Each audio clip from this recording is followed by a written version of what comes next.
And Greg is in the hot seat. We're going to interview him as a with his photography hat on. Okay.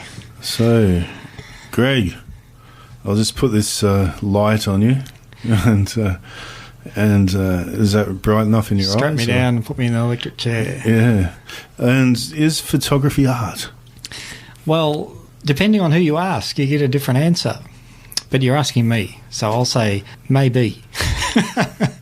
Sometimes it is. And I found it very interesting because a few years ago I went to one of the most eminent art societies out here in the hills and walked into their head office art studio and asked for a membership form. And they were quite willing to hand it over to me and explain how much money it would cost to become a member of this art society. And then I started filling it out and they said, what sort of art do you do? I said, I'm a photographer. And they looked at me funny and said, this is an art society. So I sort of got told photography was not an art, according to them.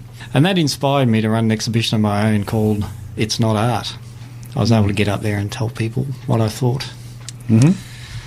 Another thing, I'm involved in an exhibition that will happen in October, and it's run by Anchor, or auspiced by Anchor.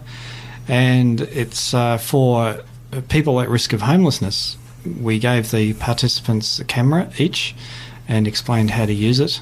And the exhibition is going to be called Home Is. And their task was to photograph the way they live or the way they thought about home. And we'd run an exhibition on it. And it's not being called an art exhibition.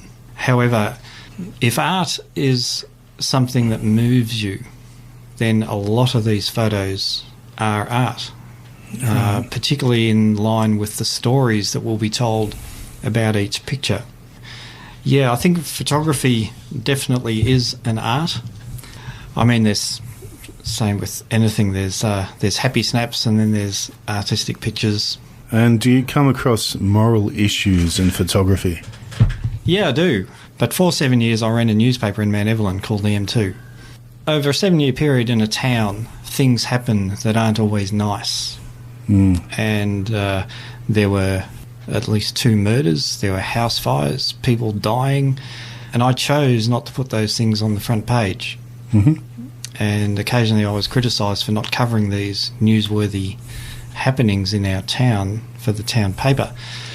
I just couldn't stomach the idea of a family affected by a death, especially a tragic one, getting the local paper in their letterbox the next week with that plastered all over the front of it. Absolutely, I felt more for them than the rest of the town finding out a bit of news, you know. And then today I came across a similar situation. I was sent out to cover, do a photo shoot by a local paper for the house fire in Upwey that was on the news tonight. I thought, what sort of photos would they want? Obviously the burning house and the CFA and all that sort of stuff.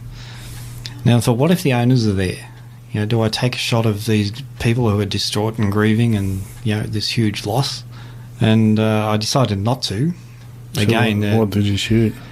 Well, you know, the remains, the wreckage, the action with the CFA, that sort of thing. I got some good photos. Yeah. But I had to make a choice. There's nothing to stop a photographer taking those pictures of grieving people and all that sort of thing. I just have difficulty myself in doing that.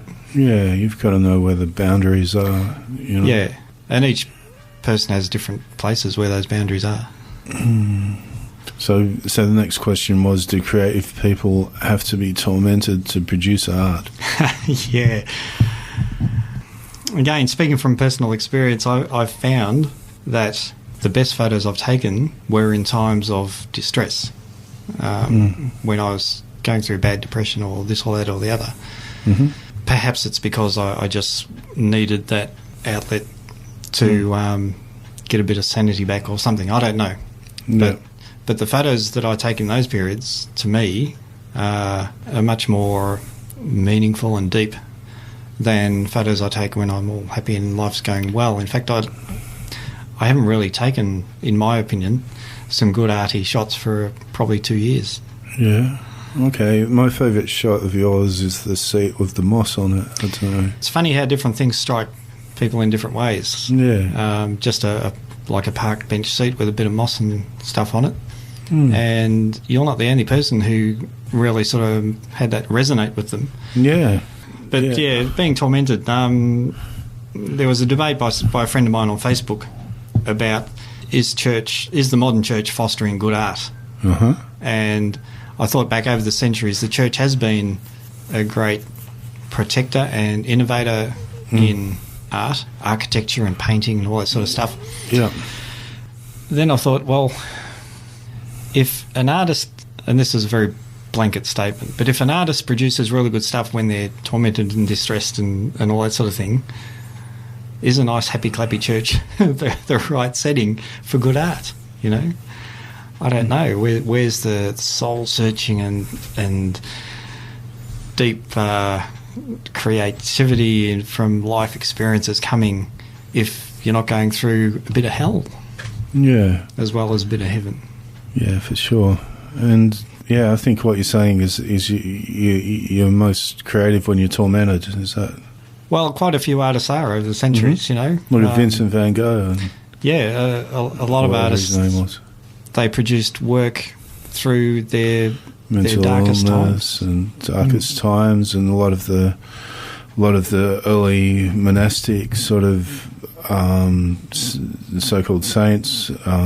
You know, today, looking back on their lives, they were going through extreme hardship and isolation and torment, but at the same time, they produced some of the most spiritual works. Even W.B. Yeats, it's kind of, he had a bit of a tormented life as well. So, yeah. Is public art a good thing to have? I would say straight off, yes. To me, there's a huge amount of issues with public art. Mm-hmm.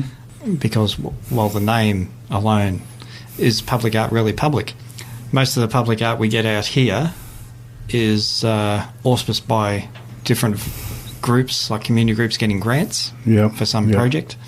So you've got a small selection of people who get some money and then they decide what will be good for the town. Yeah. And it goes up. And the rest of the town, the thousands of people who live in that town, don't get any say in it. Yeah. Yes, no, or anything, and then have to live with it because it's their town, you see. Mm-hmm. So, to me, even the label public art is wrong. It's not really public art because it's not chosen by the public. So you're saying that, like, art should be populist? No, I actually go the other way. I think it should be controversial. Right. In fact, there's a huge piece destined to go up on a freeway near Frankston that is of a sheep's skull. Yeah. And made of steel, and it looks, to me anyway, it looks absolutely fantastic, and I'm just dying to see it. Yeah. But I'm sure a lot of people won't like it. Right. To me, if it's all nice and cosy and wishy-washy, it's not really decent art. You know, it's not going to make you stop and look at it. Mm-hmm.